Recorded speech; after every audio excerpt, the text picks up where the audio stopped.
نحمده ونصلي ونسلم على رسوله الكريم اما بعد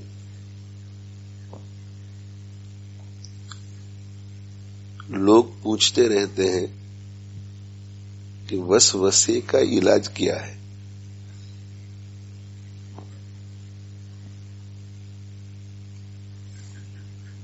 وسوسہ، وساوس، برے خیالات آتے ہیں. برے خیالات کا علاج کیا ہے؟ وساوس کا علاج کیا ہے؟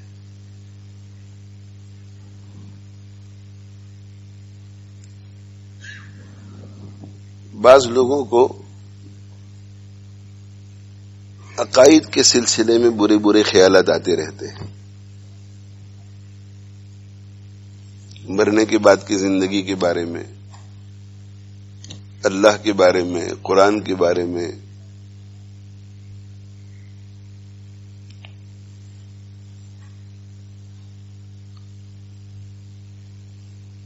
ہمارے پیارے آقا صلی اللہ علیہ وآلہ وسلم کے بارے میں، فرشتوں کے بارے میں، عقائد کے بارے میں وساوس آتے ہیں، برے وساوس.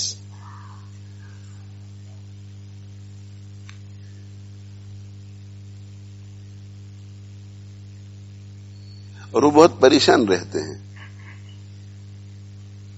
ان کے دل میں بار بار یہ خیال آتا ہے کہ کہیں ایسا تو نہیں کہ میں دولت ایمان اور دولت اسلام سے محروم ہو گیا ہوں.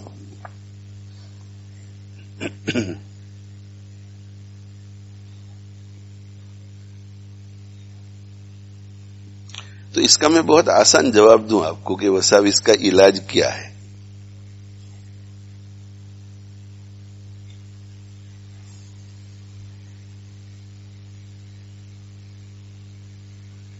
جواب یہ ہے کہ علاج بیماری کا ہوتا ہے. تو سب سے پہلے یہ سوال قائم کرو کہ کیا وسوسہ یا وساوس روحانی بیماری ہے؟ اگر جواب یہ ہے کہ جی ہاں یہ روحانی بیماری ہے تو پھر اس کا علاج ہوگا. اور اگر جواب یہ ہے کہ روحانی بیماری نہیں ہے تو جو چیز بیماری نہیں اس کا علاج نہیں.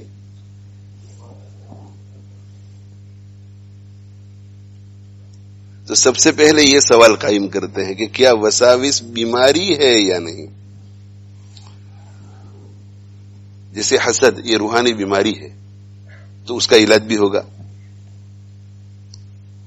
تکبر یہ روحانی بیماری ہے، اس کا علاج بھی ہوگا. نماز میں سستی، غفلت یہ روحانی بیماری ہے، اس کا علاج بھی ہوگا. تلاوت اس میں سستی، غفلت یہ بیماری ہے، اس کا علاج بھی ہوگا. دل پہ غفلت کے پردے پڑ گئے ہیں، یہ روحانی بیماری، اس کا علاج بھی ہوگا. وساوس روحانی بیماری نہیں ہے، یہ بیماری ہے ہی نہیں، لہذا وساوس کا کوئی علاج نہیں ہے.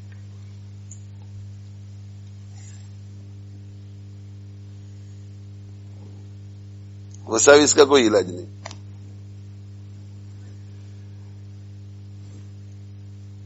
اسی کو حضرت تھانوی رحمۃ اللہ علیہ نے ان الفاظ سے تعبیر کیا ہے کہ وساوس کا علاج عدم التفات ہے. تو یہ جو مشائخ کہتے ہیں کہ وساوس کا یہ علاج ہے، وساوس کا یہ علاج ہے، وہ مریض کو سامنے رکھ کر علاج کا لفظ بولتے ہیں، ورنہ جو بیماری نہیں ہے اس کا علاج کیسے؟ لیکن وسوسے کا جو مریض ہوتا ہے اسے آپ لاکھ سمجھاؤ کہ یہ بیماری نہیں ہے، پھر بھی وہ اسے بیماری ہی مانتا ہے. میرا بہت تجربہ ہے. وسوسے کا کوئی بھی مریض آتا ہے، میں اس کو کہتا ہوں کہ تمہاری بیماری کا علاج تو میرے پاس بہت آسان ہے، لیکن تم کرو گے نہیں، اور کرو گے نہیں تو شفا بھی نہیں ملے گی. اس لیے تمہارا بھی وقت ضائع ہوگا، میرا بھی وقت ضائع ہوگا. کہتے نہیں میں ضرور کروں گا، میں تو بہت پریشان ہوں، میں تو ہر کام کرنے کے لیے تیار ہوں. میں نے کہا اب ہر کام کرنے کے لیے تیار ہے، لیکن میں آپ کو بہت آسان عمل بتاؤں گا، وہ آپ نہیں کریں گے. کہ نہیں آپ بتاؤ نا، ہر کام کرنے کے لیے تیار. تو میں کہتا ہوں کہ اس کا علاج عدم التفات ہے، عدم توجہ، اس کی طرف توجہ مت کرو، یہ علاج ہے اس کا.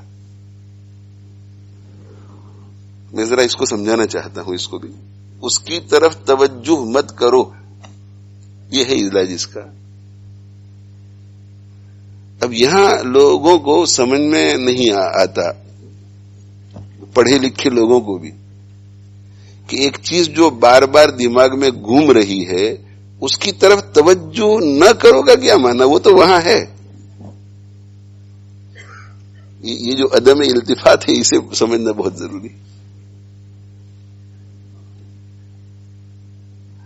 ایک چیز دماغ میں چل رہی ہے ہر وقت، اور آپ کہہ رہے ہیں کہ توجہ مت کرو. آپ کا پڑوسی جو ہے بہت شور کر رہا ہے، اور بار بار آپ کے کانوں میں اس کی آواز آ رہی ہے، اور کہا جائے کہ اس کی طرف توجہ کیسے ہو سکتا ہے کہ توجہ نہ کرے؟ وہ تو بار بار کان میں آواز آ رہی ہے. اس کی طرف توجہ مت کرو، اس کی طرف التفات مت کرو، اس کی طرف توجہ مت کرو. اس کا کیا معنی ہے؟ اس کا معنی یہ ہے کہ اس کو اپنے لیے مضر اور نقصان دہ مت سمجھو. اس کا یہ معنی ہے. جسے میں مثال دوں آپ کو، مثال یہ ہے کہ آپ نے سفید جبہ پہنا ہوا ہے اور آپ کی نظر پڑ گئی کہ آج کھاتے ہوئے کوئی چیز گر گئی ہے میرے، اور ایک دھبا ہے سالن کا.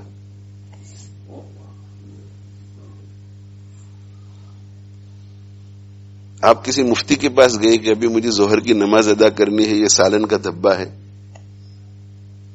تو مفتی کہتا ہے کہ اس سے نماز ہو جاتی ہے، آپ فکر نہ کیجیے.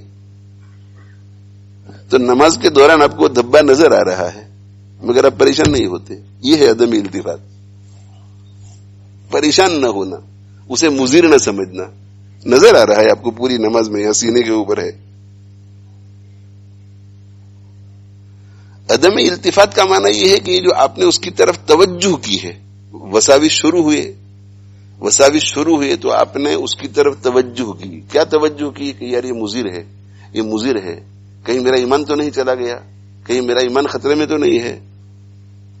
بس یہ جو بار بار آپ وسوسہ شیطان کی طرف سے ہے، اور یہ اب آپ جو کر رہے ہیں یہ آپ کی طرف سے ہے. وہ وسوسہ آپ کے اختیار میں نہیں، مگر یہ آپ جو کام کر رہے ہیں آپ کے اختیار میں ہے. یہ والنٹری کام ہے، انوالنٹری نہیں ہے. وسوسہ غیر اختیاری، انوالنٹری. اب لاکھ اسے ہٹانا چاہے، وہ چونکہ شیطان کا کام ہے، اس لیے جب تک شیطان پیچھے نہیں ہٹے گا اس وقت تک وسوسے کا آپ کچھ نہیں کر سکتے. لیکن وسوسے کی طرف توجہ کریں نہ کریں، اس کو مضر سمجھیں مضر نہ سمجھیں، یہ والنٹری کام ہے، یہ آپ کر سکتے ہیں.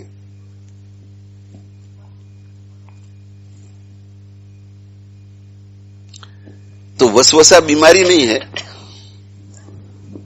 اس لیے وسوسے کا علاج نہیں ہے. لیکن وسوسے کے معاملے میں آپ کا جو برتاؤ ہے یہ بیماری ہے. اس کا علاج ہے، اس کا علاج یہ ہے کہ آپ توجہ نہ کیجیے.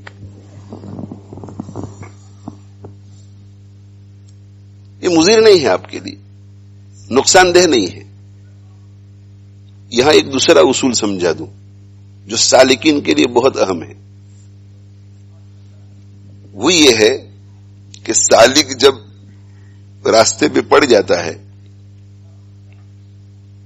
تو شیطان اسے طرح طرح سے گمراہ کرنے کی کوشش کرتا ہے، روکنے کی کوشش کرتا ہے کہ تو اللہ کی طرف چل پڑا ہے، اسے روکنا چاہیے. یہ سالک ہیں تو سالک ہیں، واصل نہ بنے.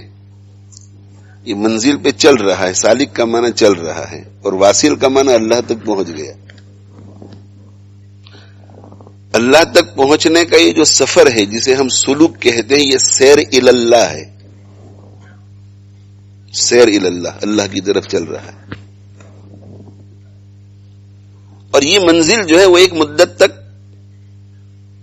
مدت میں پوری ہو جاتی ہے. سیر اللہ کی منزل پوری ہو جاتی ہے ہر سالک کی، بشرطے کہ وہ صحیح محنت کے ساتھ چلتا رہے.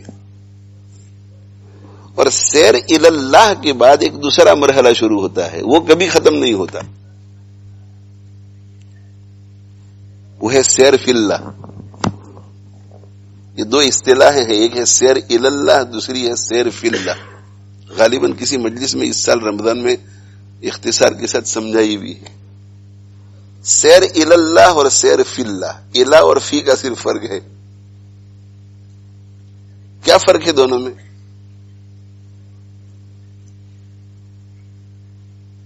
یہاں سے دہلی جانے کے لیے تیار ہو گئی. دہلی کی بہت تعریف سنی کہ دہلی بہت بڑا شہر ہے اور وہاں دیکھنے کی فلاں چیز ہے اور فلاں چیز ہے اور فلاں چیز ہے، اور کھانے پینے کا بھی شوق ہے. تو یہ بھی ترغیب دلائی گئی کہ بھئی کھانے بھی قسم کے وہاں ملتے ہیں، یہ ہے وہ ہے. تو ارادہ کر لیا، نیت کر لی کہ دہلی تک پہنچنا ہے. تو دہلی تک پہنچنا ہے، اس نے کام شروع کر دیا. ٹریول ایجنٹ سے کانٹیکٹ کیا اور ٹریول ایجنٹ سے کانٹیکٹ کر کے اس نے دریافت کیا کہ بھئی مجھے دہلی جانا ہے، کیا بتا سکتے ہیں آپ؟ یہاں چونکہ انڈیا والے بہت لوگ بیٹھے ہوئے ہیں، اس لیے دہلی کی مثال بھی پورے طور پہ سمجھ میں نہیں آئے گی، اور کراچی اور لاہور کی بھی سمجھ میں نہیں آئے گی، اور ڈھاکہ کی بھی سمجھ میں نہیں آئے گی. آپ کبھی ترکی گئے ہی نہیں ہے، ٹرکی گئے ہی نہیں کبھی، اور استنبول جانے کا شوق ہوا. یہاں تو ایسا ہے نا کہ بھائی ٹریول ایجنٹ کی کیا ضرورت ہے، بکنگ کرا لو، ہمیں سب پتا ہے آگے کیا کرنا ہے. ایسی جگہ جا رہے ہیں جہاں آپ پہلے گئے ہی نہیں ہے، تو سب کچھ ٹریول ایجنٹ سے کروائیں گے آپ.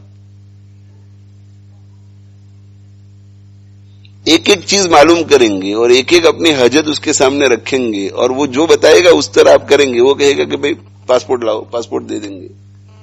ٹکٹ بک کراؤ، پاسپورٹ لاؤ، ہوٹل کا اتنا کرایہ ہوگا، وہاں جا کر کے آپ کو ٹیکسی کی ضرورت ہوگی، اس کے لیے بکنگ یہاں سے بھی کرا سکتے ہیں، وہاں بھی یوں کر سکتے ہیں. اب وہ ٹریول ایجنٹ جو باتیں کہتا ہے ہم کرتے چلے جاتے ہیں، اور اس کے کہنے کے مطابق کرنے سے ہم پہنچ جاتے ہیں استنبول. استنبول کے ایئرپورٹ پہ اتر گئے، یہ سیر الہ استنبول ختم ہو گئی. استنبول تک کا سفر ختم ہو گیا. اب ہے سیر فی استنبول. اور اصل یہ ہے، ایئرپورٹ پہنچنے کے لیے ہم نے سفر نہیں کیا تھا، استنبول کو دیکھنے کے لیے، استنبول کو دیکھنے کے لیے، استنبول کی چیزوں کو دیکھنے کے لیے ہم نے سفر کیا تھا. اب رات کو سوتے ہیں تو بھی ذہن میں ایک ہی بات کہ گھومنا ہے، کل استنبول کو دیکھنا ہے، اسے ایکسپلور کرنا ہے. اور وہاں پر بھی یہاں سے ایجنٹ نے ہمارے لیے ہمارے رہنمائی کی ہوئی ہوتی ہے کہ وہاں میرا ایجنٹ آپ کو گھمائے گا، اتنا خرچہ ہوگا، یا اس نمبر پہ فون کر سکتے ہیں، اس نمبر پہ فون کر سکتے ہیں. وہاں بھی کسی سے ہمارا رابطہ ہو جاتا ہے ان کے کہنے کے مطابق، اور وہ گھماتا ہے.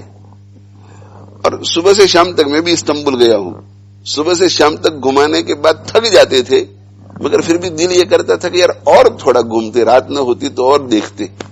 اس لیے کہ جو اپنے مطلب کی چیزیں ہوتی ہر ایک کو پسند ہوتی ہے. دینی مزاج کے آدمی کو دینی چیزیں پسند ہوتی ہے، جو دینی مزاج کا نہیں ہوتا دوسری چیزیں. ایک ہفتے 2 ہفتے جتنا بھی قیام رہتا ہے، ہالیڈیز کے لیے ہم جاتے ہیں تو واپسی پر یہ کہتے کہ یار ٹائم تھوڑا کم رہا، سیر مکمل نہیں ہوئی.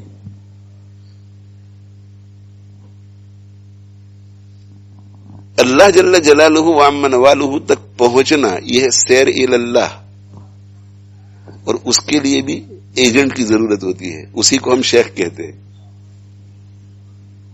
ہمیں تو معلوم ہی نہیں ہے، یہ راستہ ہی معلوم نہیں ہے، یہ منزل معلوم نہیں ہے، کیسے سفر کرنا ہے، کیا تیاریاں کرنی ہے، تو اس کے لیے ایجنٹ کی ضرورت ہے، ٹریول ایجنٹ،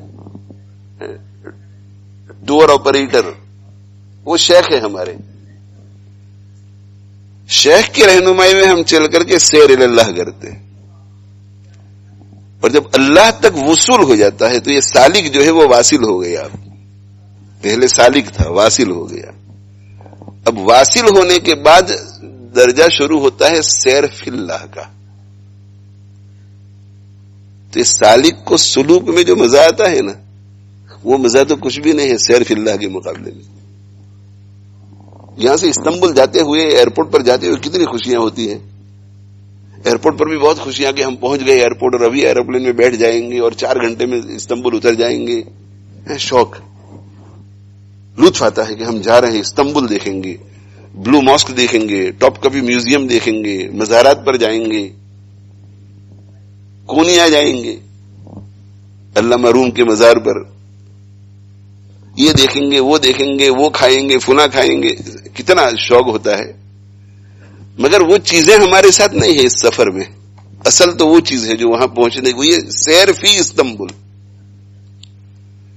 اور ایک شخص جو ہے جب کسی بھی شہر میں جاتا ہے تو 2 ہفتے، 3 ہفتے، 4 ہفتے، 5 ہفتے، 1 مہینے میں اس شہر کی جو عمدہ چیزیں ہیں اس کا احاطہ نہیں کر پاتا۔ بعض جگہ تو ایسی ہوتی ہے کہ جہاں لوگ 2-2، 3-3 سال رہتے ہیں پھر بھی کہتے ہیں کہ یار احاطہ نہیں کر پایا۔ کسی کو کھانے پینے کا شوق ہو اور وہ کراچی چلا جائے، کراچی والے بہت دھیان سے سن رہے ہیں، کراچی والے بھی آئے ہوئے، اور آگے جو بات کہہ رہا ہوں اس کے ماہر بھی آئے ہوئے، کراچی، اور کراچی کے مختلف ریسٹورنٹوں میں کھانا ہے، اس کے کھانے کا مزہ ہے۔ تو کراچی کے اندر ریسٹورنٹ اتنی ہے ہزاروں کی تعداد میں کہ اگر 5 سال بھی وہاں رہے گا تو وہ کہے گا کہ یار 1 ڈش رہ گئی، 10 ڈشیں رہ گئی، ابھی کچھ باقی رہ گیا۔ یہ سیر فی ہے نا، یہ ختم نہیں ہوتی۔ تو کراچی سیر فی کراچی، سیر فی لاہور، سیر فی استنبول، اگر یہ ختم نہیں ہو سکتی تو سیر فی اللہ کیسے ختم ہوگی؟ اب سالک واصل ہونے کے بعد، غور سے سنیے، سالک واصل ہونے کے بعد اللہ کی معرفت حاصل ہو گئی، اللہ کو پہچان لیا، اس کے بعد اب جتنی محنت کرتا ہے اور اس کی زندگی میں اللہ جتنی برکت دیتا ہے اتنا سیر فی اللہ میں وہ ترقی کرے گا۔ اسی لیے اولیاء کے درجے میں فرق ہو جاتا ہے۔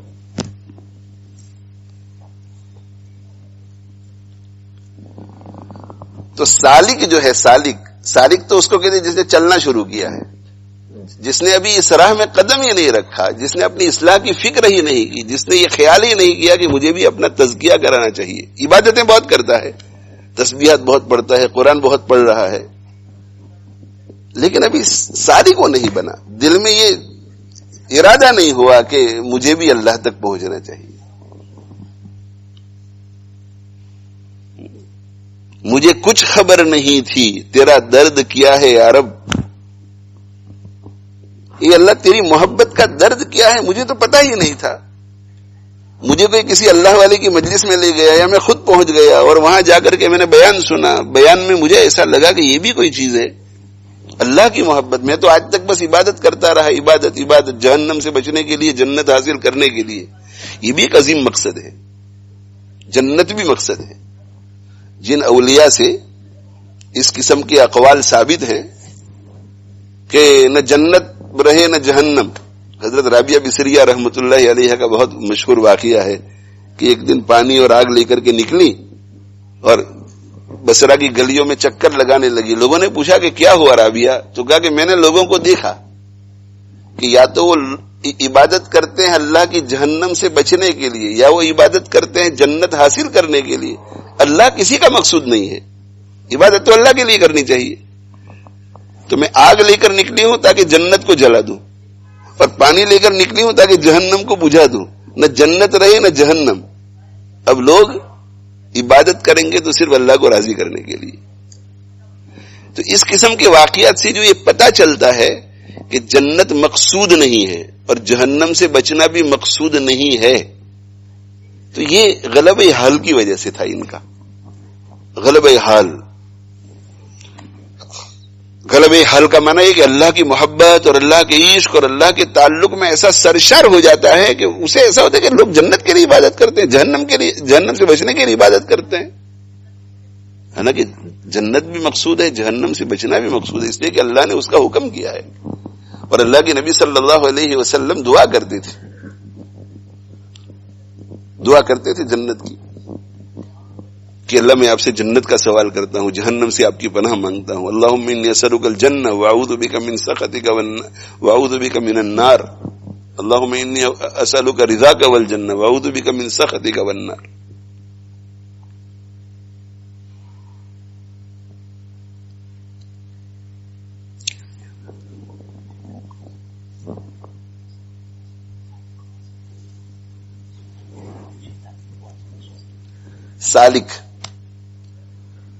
سالک واصل ہو جاتا ہے۔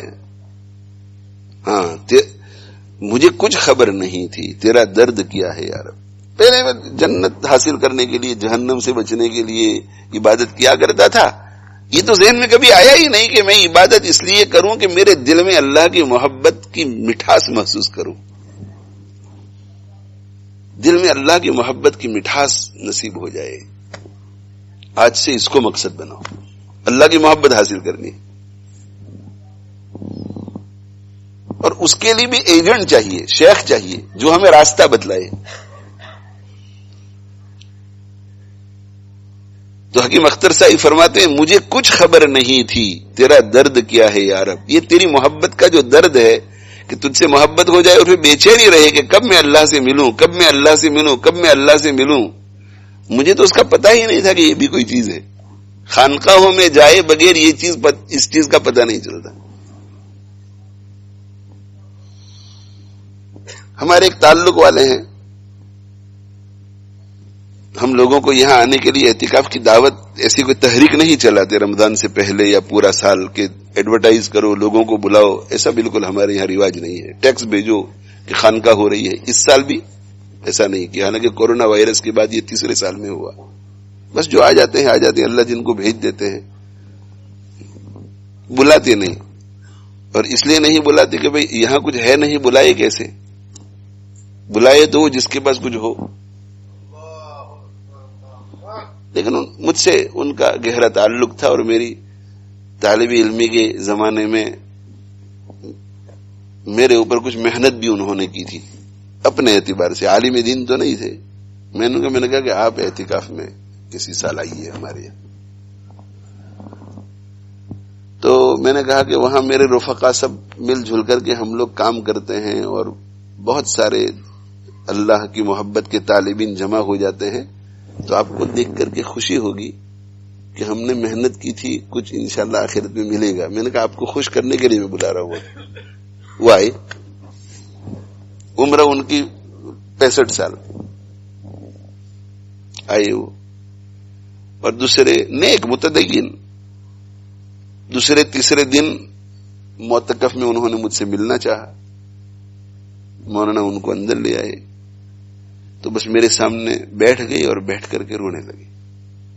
تو مجھے ایسا خیال آیا کہ ان کے عزیز و اقارب میں سے کسی کے انتقال کی کوئی خبر آ گئی ہے، اور یہ کہنے کے لیے آئے ہیں دعاؤں کے لیے۔ تو میں نے کہا خیریت تو ہے کوئی؟ تو انہوں نے اپنے آپ کو تھوڑی دیر کے بعد سنبھالا اور کہا کہ میں روئی اس بات پر رہا ہوں کہ 65 سال گزر گئی زندگی کے، لیکن یہ کبھی دل میں خیال نہیں آیا کہ اللہ سے اللہ کی محبت بھی مانگنی چاہیے۔ پہلی مرتبہ معلوم ہوا 65 سال کی زندگی گزر جائے اور زید عمر بکر ہر ایک سے عشق و محبت کا معاملہ کرے، مگر اللہ کے عشق اور اللہ کی محبت سے نہ آشنا رہے، پتہ ہی نہ چلے کہ اللہ کی محبت بھی کوئی چیز ہے۔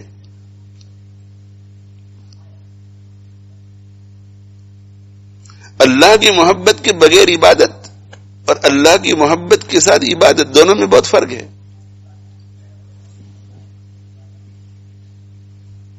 آپ کو آپ کے والد سے تعلق نہ ہو، کوئی تعلق نہیں، لڑائی جھگڑا بھی نہیں، مگر تعلق بھی نہیں. آپ کے والد کے لیے آپ کو کوئی فیلنگ نہیں دل میں، آپ اپنی دنیا میں، وہ اپنی دنیا میں. اور والد کا اچانک فون آ جائے کہ بیٹا ارجنٹلی لندن جانا ہے میرا ایک پارسل پہنچانے کے لیے. باپ ہے، باپ نے کہا تو جانا تو پڑے گا. اب یہاں سے لندن 2 گھنٹے، پارسل پہنچانے کے بعد پھر 2 گھنٹے. کام تو آپ نے کیا، لیکن کتنا لطف آیا؟ لطف کتنا آیا آپ کو؟ اللہ کی محبت کے بغیر عبادت کرنے والے کی یہ مثال ہے. اور دوسرا بیٹا وہ ہے جسے اپنے باپ سے بہت زیادہ محبت ہو، اور وہ ہر وقت اس انتظار میں رہتا ہے کہ ابا مجھے کچھ کرنے کے لیے کہے تاکہ ابا خوش ہوں. اور اس کو ابا فون کرے کہ بیٹا لندن جانا ہے اور ایک پارسل ڈیلیور کر کے آنا ہے. یہ بھی لندن جاتا ہے اور آتا ہے. اس کے سفر میں کتنا لطف ہوگا. دونوں کے سفر میں فرق ہے. تو جس کے دل میں اللہ کی محبت نہیں، عبادت وہ بھی کرتا ہے. جس کے دل میں اللہ کی محبت ہے، عبادت وہ بھی کرتا ہے، لیکن اس کی اور اس کی عبادت میں فرق ہوگا.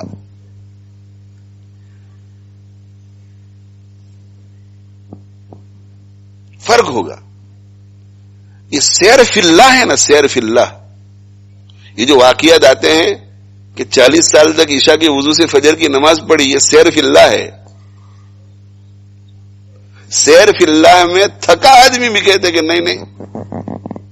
بمبئی میں آپ کو جو آدمی گھما رہا ہے وہ اگر یہ کہہ دے کہ بس وہ فلاں چیز جو ہے نا وہ تو کل دیکھیں گے، وقت ہے ہمارے پاس، ذرا دیکھ لیں.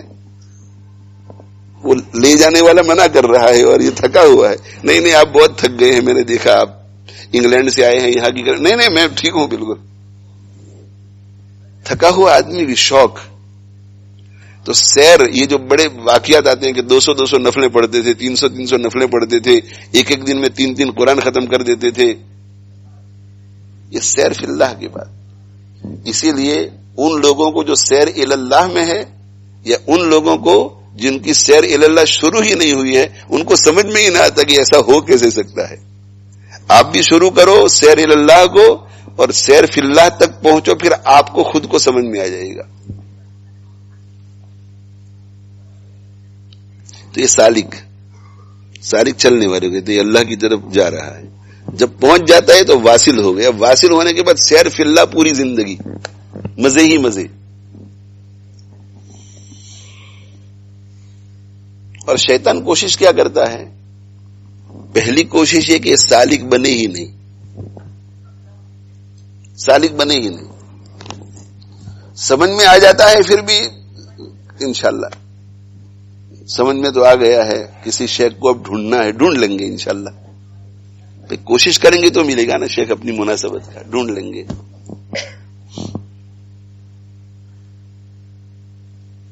ڈھونڈ لیں گے. بعض لوگ جو ہیں 30 اور 40 سال سے شیخ کی تلاش میں ہیں. میں ایسے لوگوں کو جانتا ہوں. تو تعلق بھی تھا، تو ایک مرتبہ میں نے کہا میں نے آپ کے لیے شیخ ڈھونڈ لیا ہے. میں نے کہا وہ آپ کو پسند آ جائے گا. کہا ضرور بتائیے. میں نے کہا آپ خود. میں نے کہا آپ ہی اپنے شیخ ہیں. میں نے کہا آپ ہمیشہ کہتے ہیں کہ میں فلاں بزرگ کے پاس گیا مگر اطمینان نہیں ہوا، فلاں کے پاس گیا. میں نے کہا دنیا میں جتنے بزرگ ہیں سب کے پاس اب ہو آئے اور آپ کو کسی جگہ اطمینان نہیں، تو آپ کا مقام کتنا اونچا ہوگا. میں نے کہا آپ خود ہی کے مرید ہو جائیے. اور میرے ان کو یہ بات کہے 15 سال ہو گئے، ابھی بھی ویسے ہی بیٹھے. حالانکہ سمجھتے سب کچھ ہے کہ شیخ کی ضرورت ہے، شیخ کی اہمیت، ضرورت کو سمجھتے ہیں، دینی ذہن کے ہیں، مگر شیخ ان کے نہیں. ایسے کئی لوگ ہیں جن کو میں جانتا ہوں. اب زیادہ ہم تو سمجھا نہیں سکتے، اس سے کہ ہم سمجھاتے ہیں تو ان کو ایسا ہوتا ہے کہ بھئی اس کو طلب ہے. شیخ طالب نہیں ہوتا، طالب تو مرید ہوتا ہے.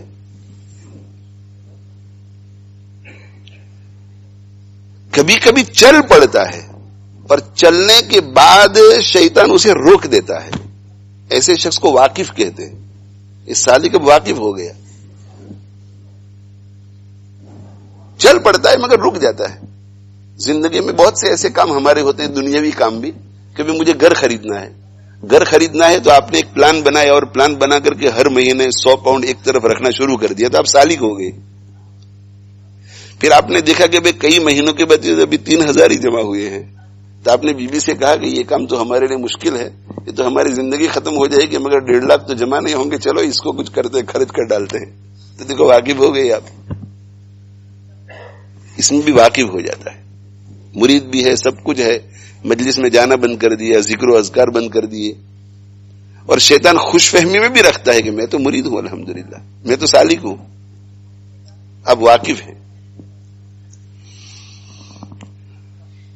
اور اس سے بھی کام نہیں بنتا تو پھر شیطان خوب چلاتا ہے، خوب چلاتا ہے، اور چلانے کے بعد ہلاک کرتا ہے.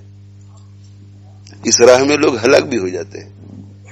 ہاں، ان کو نور نظر آتا ہے اور کشف محسوس ہونے لگ جاتے ہیں، اور خود کے بارے میں ان کو پھر یہ احساس ہونے لگتا ہے کہ میں امام مہدی ہوں. یہ جو دعوے کرتے ہیں نا کہ میں امام مہدی ہوں، یہ وہ ہالک لوگ ہیں. ہالک. سفر میں کشتی کا پہلے زمانے میں سفر ہوتا تھا، بیابان جنگل کا سفر ہوتا تھا، تو لوگ جو ہیں سفر کرتے کرتے ہلاک بھی ہو جاتے تھے. یہ بھی اسی طرح کا ایک راستہ ہے. اس پہ جب چلتا ہے آدمی تو اسے پھر محسوس ہونے لگتا ہے. جب ایک منزلیں کچھ طے کر لیتا ہے معتدی حصہ، تو اسے محسوس ہوتا ہے کہ واقعی یہ بھی ایک سفر ہے.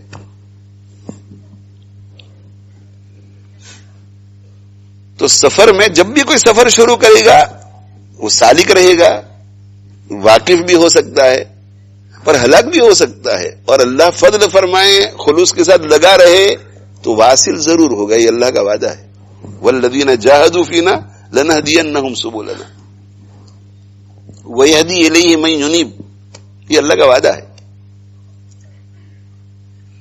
تو میں یہ عرض کر رہا ہوں کہ شیطان جو ہے سالک کو واصل بننے سے روکنے کے لیے، اللہ تک پہنچ جاوے، اللہ کی محبت دل میں اتر جاوے، اس سے روکنے کے لیے طرح طرح کے حربے استعمال کرتا ہے. ان میں سے ایک حربہ ہے امور غیر اختیاریہ. اس کو لگا دیتا ہے امور غیر اختیاریہ کی طرف. امور اختیاریہ والنٹری چیزیں، والنٹری جو آپ کر بھی سکتے ہیں چھوڑ بھی سکتے ہیں. والنٹری کس کو کہتے ہیں؟ جیسے میں کرسی پہ بیٹھا ہوا ہوں، یہ میرا بیٹھنا والنٹری ہے. کیوں؟ جب چاہے اٹھ جاؤں، جب چاہے بیٹھ جاؤں. اٹھنا بھی والنٹری، بیٹھنا بھی والنٹری. اور کچھ چیزیں انوالنٹری ہے. خواب دیکھ لیا تو خواب والنٹری نہیں ہے. خواب والنٹری نہیں ہے کہ میں آنکھ بند کر لی اور جو چاہے دیکھ لیا، جب چاہے دیکھ لیا. نہیں، خواب آ گیا، نہیں آیا نہیں آیا، انوالنٹری. تو جو اصول آپ کو یاد رکھنا ہے وہ یہ ہے کہ ہمیں محنت کرنی ہے اختیاری اور والنٹری چیزوں پر. غیر اختیاری اور انوالنٹری چیزوں کی طرف توجہ نہیں کرنی ہے. سالکین کو شیطان والنٹری چیزوں سے ہٹا کر انوالنٹری چیزوں کی طرف لے جاتا ہے. اختیاری چیز ایک طرف رہ جاتی ہے، غیر اختیاری چیز.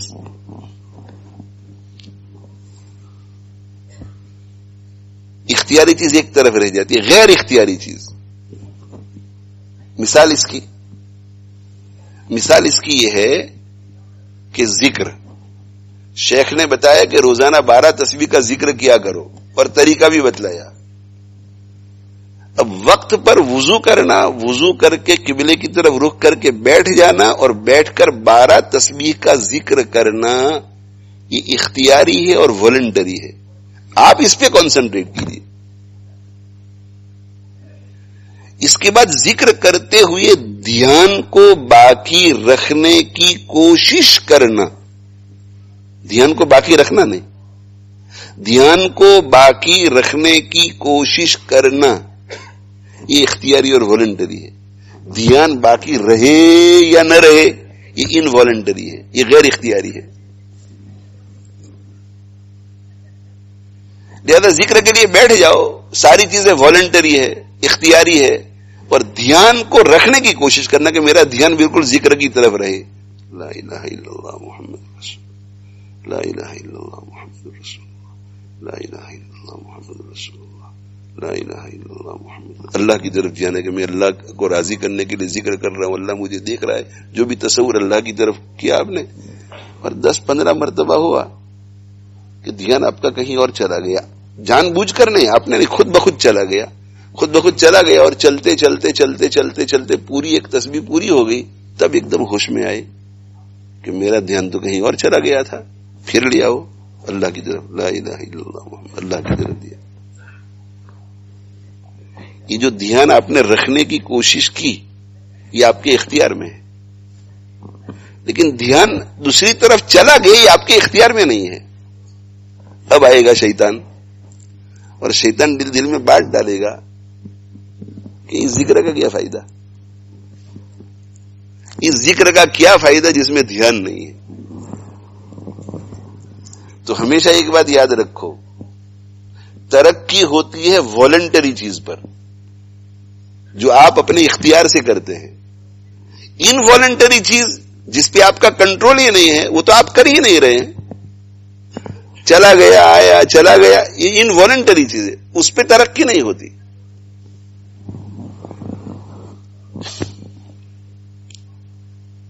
بھئی آپ نے کوشش کی، اور آپ کی کوشش سے جو رہا دھیان، تو آپ کی کوشش سے دھیان رہا، اس پہ تو آپ کی ترقی ہوگی۔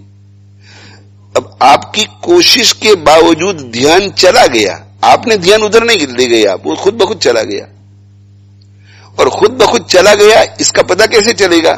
جب وہ دھیان دوبارہ آئے گا نا، تو آپ کو دل میں صدمہ ہوگا کہ یار میرا دھیان تو کہیں اور چلا گیا تھا۔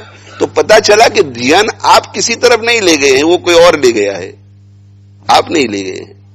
تو جو آپ کا دھیان دوسری طرف لے گیا، یہ اس کے لیے برا ہے، آپ کے لیے نہیں، اس لیے کہ آپ نے وہ کیا ہی نہیں ہے۔ اور وہ دوسرا کون ہے؟ وہ شیطان ہے۔ وہ شیطان کو اللہ پوچھیں گے کہ میرے بندے کا دھیان تو نے کیوں ادھر ادھر کیا تھا، آپ کو نہیں پوچھیں گے۔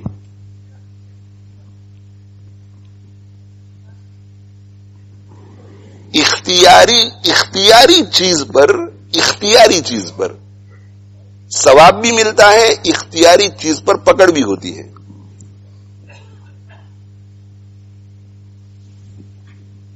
حمزہ نے ہمارے چشمے لیے، اٹھائے اور اٹھا کر کے توڑ دیے تو پکڑ ہوگی، اس سے کہ اپنے اختیار سے والنٹریلی توڑے۔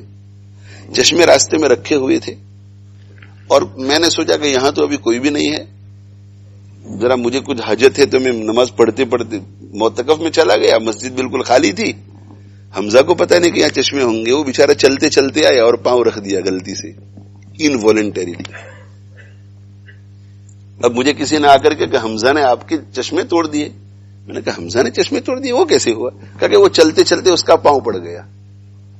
انوالنٹری، سزا نہیں ملتی، سزا نہیں ملتی۔ انوالنٹری کام اگر کوئی کرتا ہے اس پہ سزا نہیں ملتی، اور انوالنٹری کام پر ثواب بھی نہیں ملتا۔ آپ نے بہترین خواب دیکھا، بہت اچھا خواب دیکھا، اور پوری رات خواب میں گزری، اللہ کے نبی صلی اللہ علیہ وآلہ وسلم کی زیارت آپ کو ہوئی، اللہ مجھے بھی نصیب کرے، آپ سب دوستوں کو بھی نصیب کرے، اور اس سے بھی بڑھ کر قیامت کے دن آپ کی زیارت ہمیں اللہ نصیب کرے، آپ کی شفاعت نصیب کرے۔ پوری رات خواب میں گزری، دوسرے دن پھر پوری رات خواب میں گزر رہی ہے، تیسرے دن پھر پوری رات خواب میں گزر رہی ہے، مگر آپ کے اعمال جو ہیں وہ کم ہیں، اور آپ کے ساتھی جو ہیں ان کو خواب میں کبھی زیارت نہیں ہوتی، مگر ان کے اعمال آپ سے زیادہ ہیں۔ تو قیامت کے دن اس خواب کی وجہ سے آپ جنت میں ان کے بنسبت بڑا مرتبہ نہیں پائیں گے، اس لیے کہ آپ نے جو کام کیا ہے اس میں آپ کا ایفرٹ کچھ نہیں ہے، آپ کی محنت کچھ نہیں، انوالنٹری کام ہے۔ سالکوں کو جو اللہ کی طرف بڑھتے ہیں شیطان روکنے کے لیے غیر اختیاری امور میں ڈال دیتا ہے، یار کبھی مجھے تو اچھا خواب ہی نہیں آتا، کوئی خواب ہی مجھے نہیں آتا یار، میں ذکر کرنے کے لیے بیٹھتا ہوں تو میرے پڑوس میں آج بیٹھے ہوئے تھے، دیکھا کہ ان کی آنکھوں سے آنسو بہ رہے تھے، رو رہے تھے ذکر کرتے کرتے، یا تو اللہ کے خوف سے یا اللہ کی محبت میں، فرط تشکر میں۔ مجھے تو زندگی میں کبھی رونا نہیں آتا۔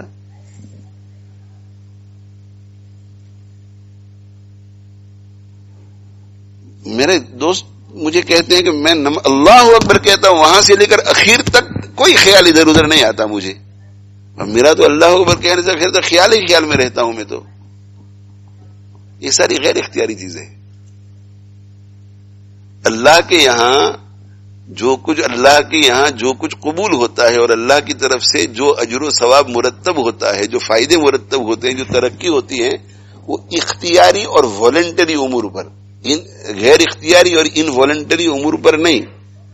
لہذا والنٹری امور پر کانسنٹریٹ کرو. والنٹری امور پر. مولانا یاسین صاحب ذکر کرنے کے لیے بیٹھ گئے، دل لگ گیا.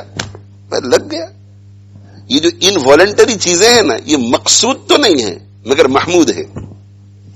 مقصود نہیں ہے یہ آبجیکٹو نہیں ہے مگر پریز وردی ہے. پریز وردی کیوں؟ اگر یہ چیز مل جاوے تو پھر ہمارا کام ایزی ہو جاتا ہے. تو مولانا نے ذکر شروع کیا اور دل لگ گیا. دل لگ گیا تو 12 تسبیح بڑے مزے سے پوری ہو گئی. تو دیکھو کام ہو گیا آسانی سے. تو محمود ہے، مقصود نہیں. اور مولانا صالح صاحب نے ذکر شروع کیا، دل نہیں لگا مگر پھر بھی کیا انہوں نے. دیکھو دونوں میں بہت فرق. یہ پورے ذکر میں روتے بھی رہے اور بڑے مزے سے ذکر کرتے رہے. یہ بڑی مشکل سے کہ یار آج تو دل ہی نہیں لگ رہا ہے. انقباض کی کیفیت ہے. کبھی کسی وجہ سے ہوتا ہے انقباض، کبھی شیطان کی طرف سے انقباض ہوتا ہے، کبھی اللہ کی طرف سے انقباض. شیطان آپ کو ذکر سے ہٹانے کے لیے انقباض پیدا کرتا ہے کہ مزہ نہیں آتا. تو آپ ایسا سوچے کہ چھوڑ دو یار، آج ذکر میں لذت نہیں، کل کر لوں گا. کبھی اللہ کی طرف سے انقباض. اللہ کی طرف سے انقباض کیوں؟ کہ میرا بندہ روزانہ بڑے مزے سے مجھے یاد کرتا ہے، اس لیے کہ میں نے اسے مزہ بھی دیا ہوا ہے. آج ذرا مزہ کھینچ لو نا، پھر دیکھتے ہیں کہ مجھے یاد کرتا ہے یا نہیں. اللہ کی طرف سے بھی انقباض ہوتا ہے. اور کبھی کبھی انقباض ہمارے حالات کی وجہ سے آتا ہے. بیوی ہاسپٹل میں ہے، چھوٹے چھوٹے بچے گھر پر اکیلے ہیں اور ان کی دیکھ بھال کرنی ہے، رشتہ دار معاونین کوئی نہیں ہے، تو اس کی وجہ سے بھی دھیان ادھر ادھر بٹتا ہے. یہ سب الگ الگ وجوہات ہوتی ہیں. مگر ایک بات یاد رکھو، جو والنٹری عمل ہے ہمارا، والنٹری وہ امپورٹنٹ ہے. جو بھی ترقی ہوگی وہ والنٹری عمل سے ہوگی، انوالنٹری عمل سے نہیں. اس کی مثال ذکر کی مثال دی مولانا صالح صاحب کی اور مولانا یاسین صاحب کی. مولانا یاسین صاحب نے کیفیات کے ساتھ خوب بڑے زوردار طریقے سے ذکر کیا، اور جب 12 تسبیح پوری ہو گئی تو ان کے دل میں خیال آیا کہ یار شیخ نے اور بھی 12 کی اجازت دی ہوئی ہوتی تو میں کر لیتا. آج تو بڑا لطف آ رہا ہے. اور مولانا صالح صاحب 1 تسبیح 2 تسبیح 12 تسبیح جب پوری ہوئی تو تھک گئے اور کہا کہ چلو بھائی اللہ نے پوری کرا دی، منزل پوری ہو گئی. تو دونوں میں زمین آسمان کا فرق، کیفیات کا. ان والنٹری کام میں فرق. والنٹری کام جو دونوں کو کرنا چاہیے تھا وہ کیا. مولانا صالح صاحب نے بھی پورا کیا، مولانا یاسین صاحب نے بھی پورا کیا. تو دونوں ترقی میں برابر ہے. جتنی ترقی مولانا یاسین صاحب نے کی اتنی ہی ترقی مولانا صالح صاحب نے کی. حصے مثال سے سمجھانا پڑے گا. یہاں سے استنبول کی بکنگ ہو گئی، علماء کرام کی پوری جماعت ہے. مولانا صالح صاحب بھی ہے، مولانا احمد صاحب بھی ہے، مولانا یاسین صاحب بھی ہے کہ بھئی مزارات دیکھیں گے، اسلامی تاریخ ہے. اور خوشی خوشی ایئرپورٹ پہ پہنچ گئے سب. ایئرپورٹ پر جانے کے بعد مولانا صالح صاحب کو فلو ہو گیا، بخار کا اثر شروع ہوا. تو یہ جو مزہ آ رہا تھا یہاں سے لیسٹر سے نکلنے کے بعد، اس مزے میں فرق آ گیا. اب یہ کہنے لگے کہ یار سر میں بہت درد، میرے تو جوڑ میں درد ہو رہا ہے، ہڈیاں ٹوٹ رہی ہے، جسم لاغر ہو رہا ہے. ہم لوگوں کا ابھی تک وہی مزہ ہے جو یہاں سے نکلے تھے اور تھا. اندر کسی طرح لاؤنج میں گئے، یہ بڑے پریشان، کوئی مزہ ان کو نہیں آ رہا ہے. اور دل میں ان کو یہ خیال آ رہا ہے کہ یار یہ سفر آج نہ کرنا ہوتا تو اچھا ہوتا، لیکن اب نکل پڑے ہیں، یہ کام تو کرنا ہے. استنبول پہنچنے کے لیے ایروپلین میں تو بیٹھنا پڑے گا. ایروپلین میں بیٹھ گئے. کھانا آیا، کھانے میں بھی ان کو لطف نہیں. ہم نے بڑے مزے سے کھانا بھی کھایا، گھر سے جو چیزیں لے گئے ہیں وہ بھی ایک دوسرے کو کھلا رہے ہیں اور انہیں بھی کہہ رہے ہیں مگر نہیں مجھے نہیں کھانا ہے. ہم میں سے نیند بھی آ گئی لوگوں کو 2-3 گھنٹے کے لیے، اور یہ کراہ رہے ہیں. ہم سب کا سفر بڑے مزے والا رہا. مولانا کا سفر بے مزہ رہا. یہ مزے کا آنا اور مزے کا نہ آنا یہ نہ ہمارے اختیار میں تھا نہ ان کے اختیار میں تھا. ہمیں اللہ نے بخار سے بچایا تو ہمیں مزہ آ گیا, ان کو اللہ نے بخار میں مبتلا کیا تو ان کو مزہ نہیں آیا. یہ انوالنٹری کام تھا. مگر یہاں سے ایئرپورٹ جانا, ایئرپورٹ سے امیگریشن سے تھرو ہو کر کے پاسپورٹ دکھا کر کے لاؤنج میں جانا, لاؤنج کے بعد ایروپلین میں بیٹھنا اور صبر کر کے بیٹھے رہنا ایروپلین میں جب تک کہ اس کا وصول نہ ہو استنبول ایئرپورٹ پر, یہ سارے کام اختیاری ہے. غیر اختیاری کام تو انہوں نے کیا نہیں, اختیاری کام انہوں نے کیا. ہم نے بھی اختیاری کام بھی کیا, ہمیں غیر اختیاری کام بھی کیا. تو کیا کوئی یہ کہے گا کہ ہم لوگ استنبول پہلے پہنچیں گے اور مولانا بعد میں پہنچیں گے؟ ہم مزے مزے کے ساتھ پہنچے اور مولانا بغیر مزے کے مگر پہنچ گئے دونوں ایک ساتھ. اس لیے عمل کو کبھی مت چھوڑو, دل لگے نہ لگے. ہاں دل لگانے کی کوشش کرو, دل لگانے کی کوشش کرو.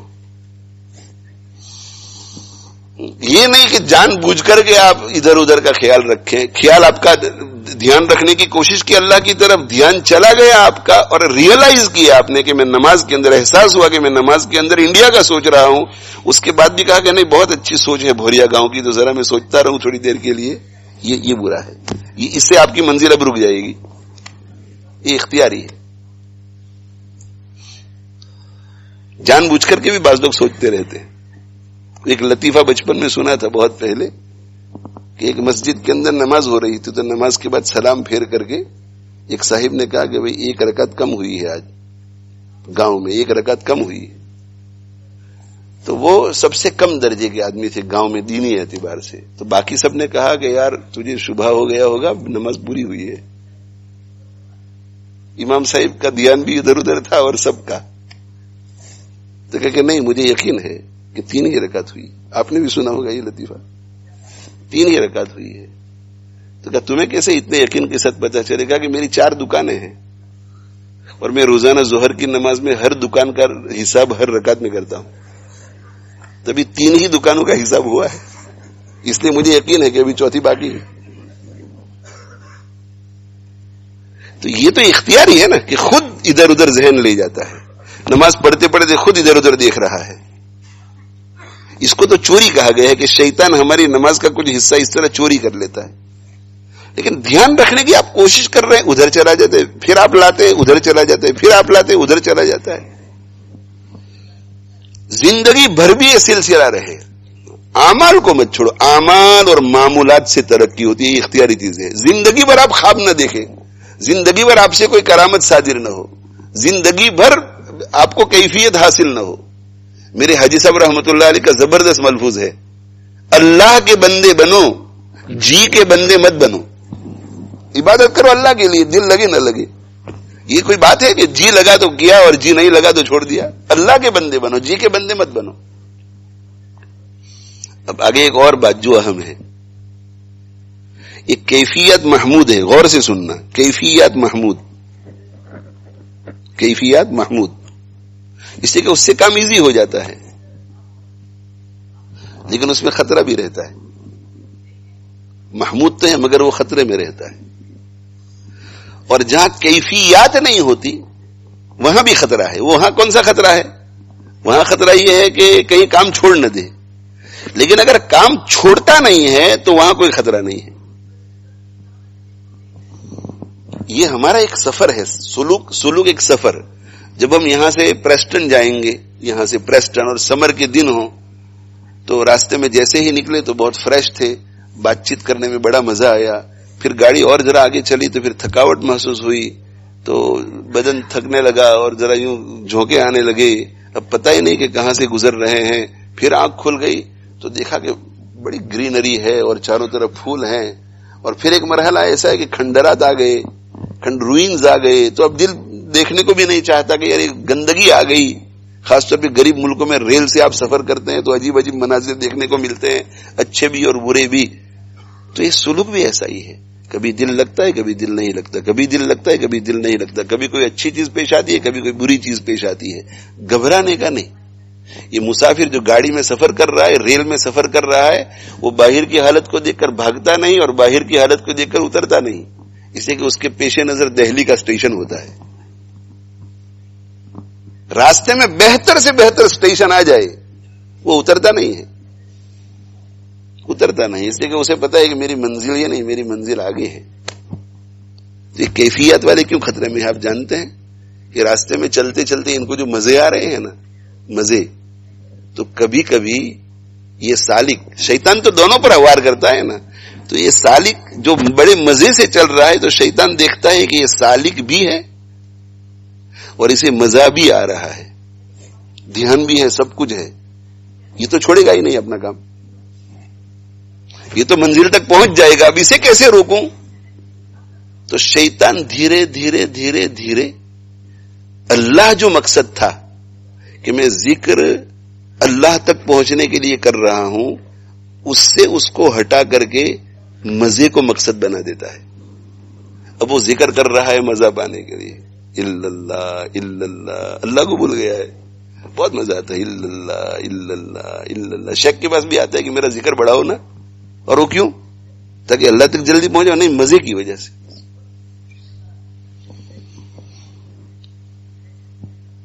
تو یہ جو دونوں ہے، ایک جو ہے وہ، ایک کو آپ نے ریل کے ڈبے میں بٹھایا، کون سے ڈبے میں بٹھایا؟ جس میں سامان بھرا جاتا ہے. لیسٹر سے بٹھا دیا لندن تک، سامان بھرا جاتا ہے، کتنی بے مزہ اس کا سفر ہوگا. اور دوسرے کو فرسٹ کلاس میں بٹھا دیا، بڑے مزے سے جا رہا ہے، مگر والنٹری کام دونوں نے کیا. ٹرین اسٹیشن تک گئے، ٹکٹ خریدی اور ریل گاڑی میں بیٹھ گئے، اور ریل گاڑی میں بیٹھنے کے بعد دونوں صبر سے بیٹھے ہوئے ہیں لندن تک. تو دونوں ایک ساتھ پہنچیں گے یا وہ مزے والا پہلے پہنچے گا اور وہ ڈبے والا بعد میں پہنچے گا؟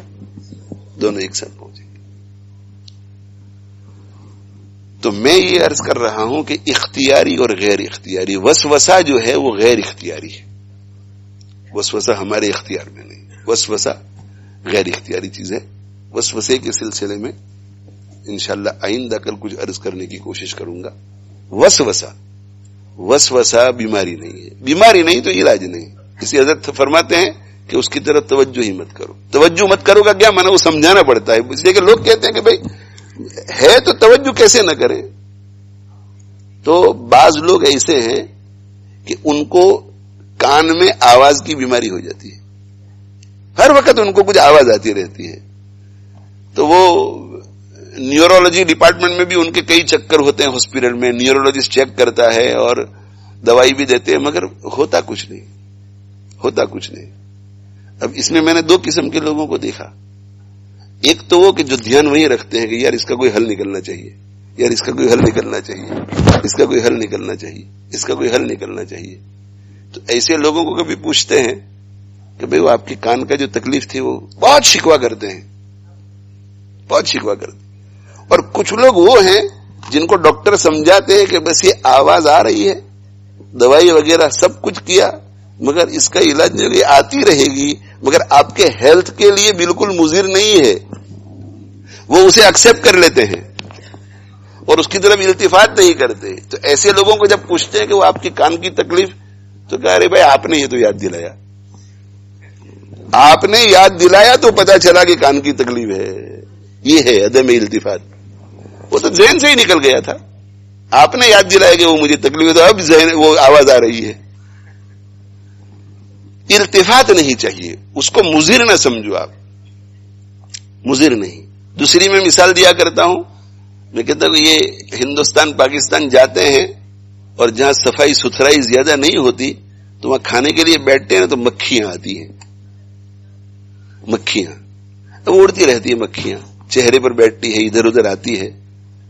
تو آدمی اگر اسی کو اڑاتا رہے کہ جب تک یہ مکھیاں سب ادھر ادھر نہ ہو جائیں وہاں تک میں کھانا نہیں کھاؤں گا، تو کبھی کھانا نہیں کھا سکے گا. وہ کیا کرتا ہے؟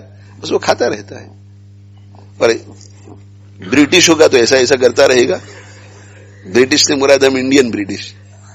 اور جو انڈین ہوں گے تو آپ ان کو دیکھیں گے تو ایسا سوچیں گے کہ ان کو مکھی کا احساس بھی ہے یا نہیں، اس لیے کہ بیچاروں کو روزانہ پالا پڑتا ہے. ان کو جب روزانہ پالا پڑتا ہے تو 4 زانو بیٹھ کر کے آستین چڑھا کے وہ شروع کرتے ہیں تو آخر تک ان کو پتہ ہی نہیں چلتا کہ میں ہزاروں مکھیوں کی جھرمٹ میں بیٹھا ہوا ہوں اور یہ سب عقیدت مند میرے آگے پیچھے دائیں بائیں ہیں.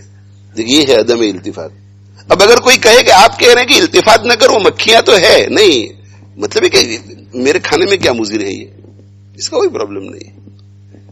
یہ دوسری مثال. تیسری مثال, بعض لوگوں کو چہرے کے اوپر پیدائشی مارکس ہوتے ہیں جسے بیوٹی سپاٹس کہتے ہیں. تو پہلی مرتبہ جب ہم کسی کو دیکھتے ہیں تو ہمیں وہ نظر آتے ہیں کہ یہ کالے کالے دھبے ہیں,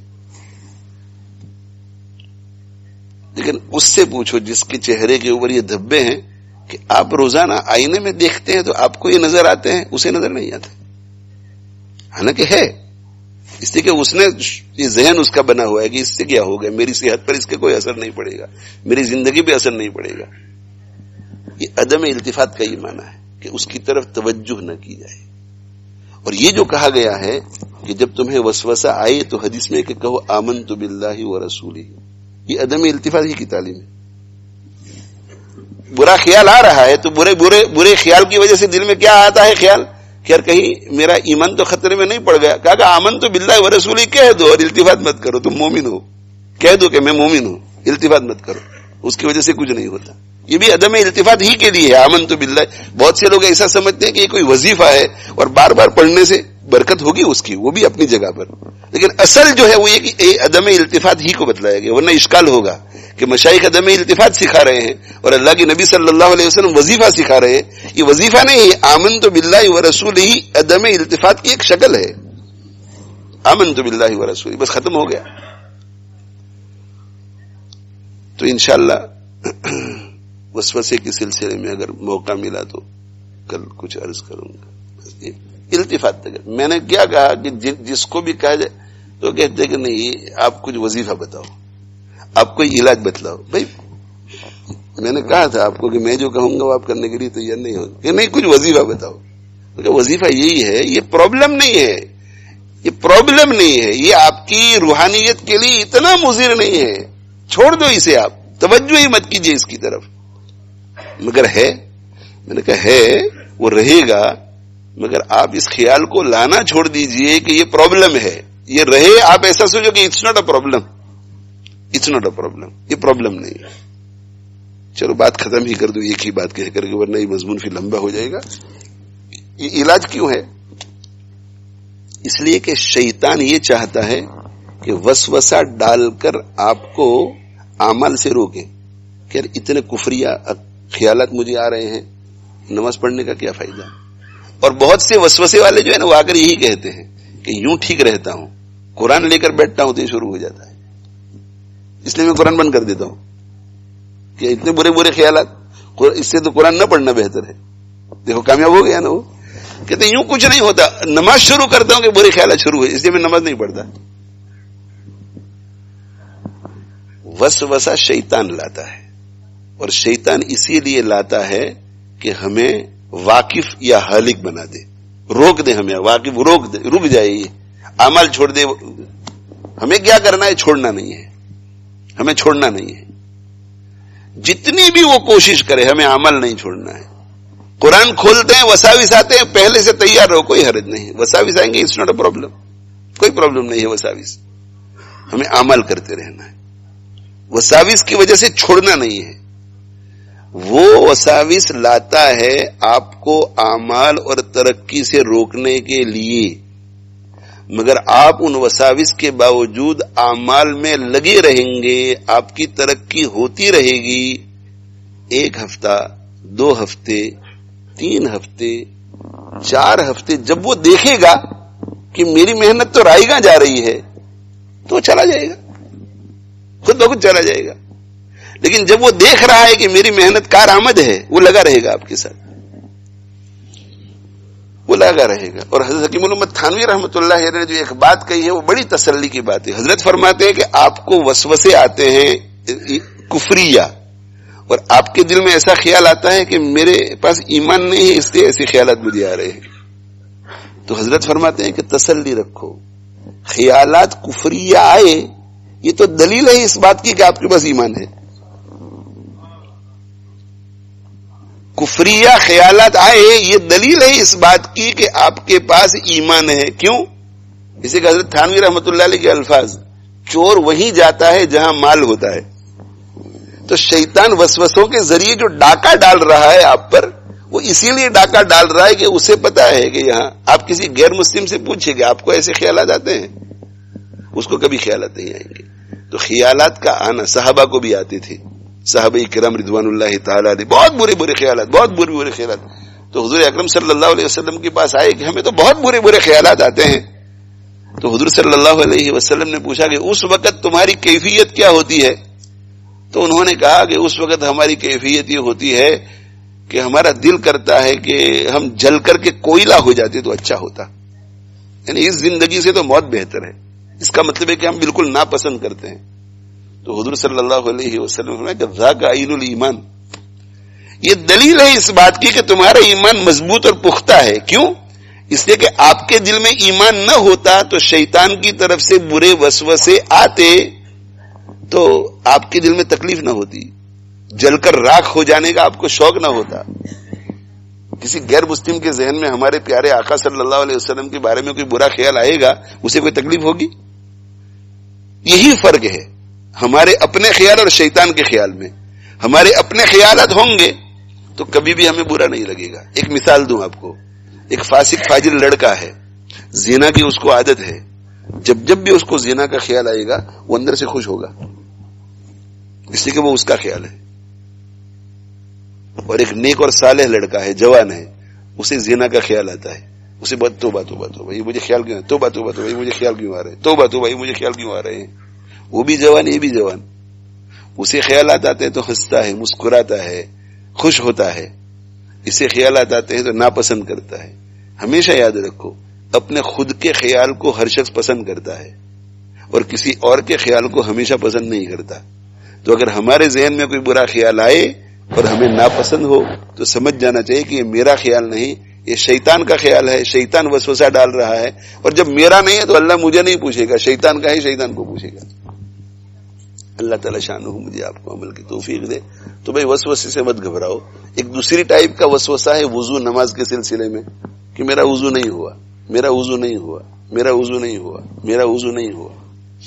اور یہ کہ ایک رکعت ہوئی کہ دو رکعت ہوئی کہ 3 رکعت، یہ اس قسم کے وسوسے بھی ہوتے ہیں. تو اس قسم کے وساوس میں بھی شریعت مطہرہ نے جو گائیڈ لائن دی ہے، کسی مفتی صاحب کے بس چلے جاؤ. کبھی میں وضو کرتا ہوں تو مجھے وضو کرنے کے بعد ایسا خیال آتا ہے کہ شاید یہ کوہنی خشک رہ گئی ہے. تو مفتی صاحب اگر آپ کو ایسا کہہ دے کہ آپ وضو کرنے سے جب فارغ ہو جائیں اور ایسا خیال آئے تو اس کی طرف دھیان نہ دیجیے، آپ مسجد میں جا کر کے نماز پڑھ لیجیے، تو وہ کر لو جو مفتی صاحب کہہ رہے ہیں. اب آپ کی نماز کا مفتی صاحب ذمہ دار ہو گئے، آپ کیوں فکر کرتے ہیں؟ بار بار وہ اسی لیے شک ڈالتا ہے کہ بار بار وضو کرو آپ، بار بار. تو آدمی سوچتا ہے کہ بھائی یہ تو نماز ہی چھوڑ دو. تو اگنور کرو. رکعتوں کے بارے میں کہ رکعتیں بھول جاتا ہوں، مفتیوں سے پوچھ لو، وہ آپ کو مسئلہ بتا دیں گے کہ بھائی رکعت بھول جائے تو کس طرح سے، کتنی گنتی کس طرح کرنی ہے، اور اس کے مطابق عمل کرو، بس ختم. یہ گھبرانے کا نہیں، اس سے یہ شیطان کا حملہ ہے، شیطان کا وار ہے.